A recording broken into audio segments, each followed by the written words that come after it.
米纸实在是太方便了，方便保存，竟然还可以用来做月亮虾饼。Hello， 我是 JJ， 现在不用去泰式料理店，自己在家就可以做。还有甜辣酱的做法哦，辣椒切成小圈。你知道原来在泰国没有月亮虾饼，它其实是台湾人发明的泰国小吃吗？因为形状像满月，所以叫月亮虾饼。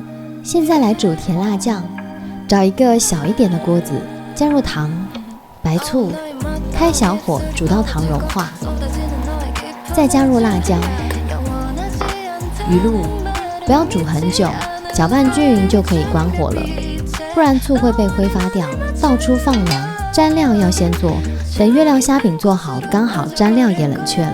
现在来处理虾仁，用刀面把虾仁压扁，像这样把力气都压在刀面上，很容易就压扁了。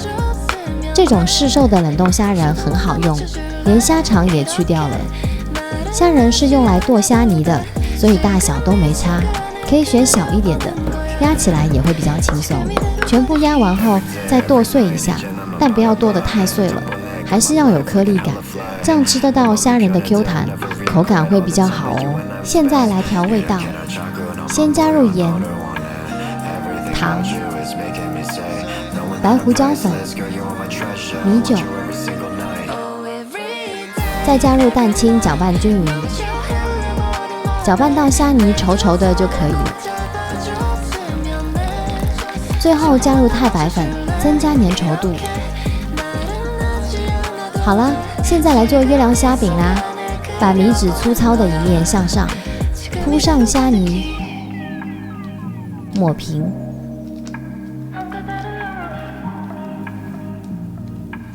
边边都沾点水，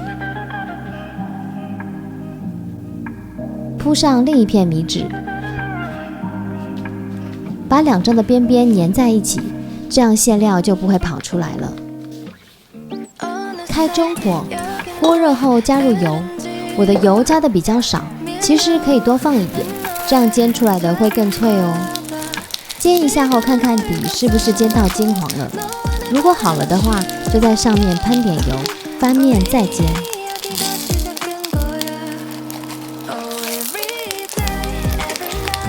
看一下，如果下面也煎到金黄，就可以关火了。不要煎太久，米纸比较薄，太久了会焦掉，里面的虾仁也会变干。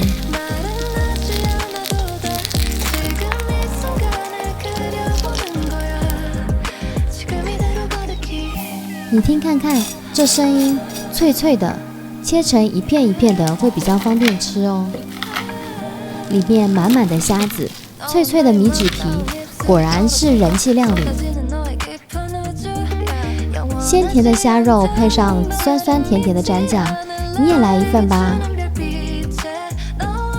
想要收看更多食物小知识，记得按赞、订阅和开启小铃铛哦。拜拜。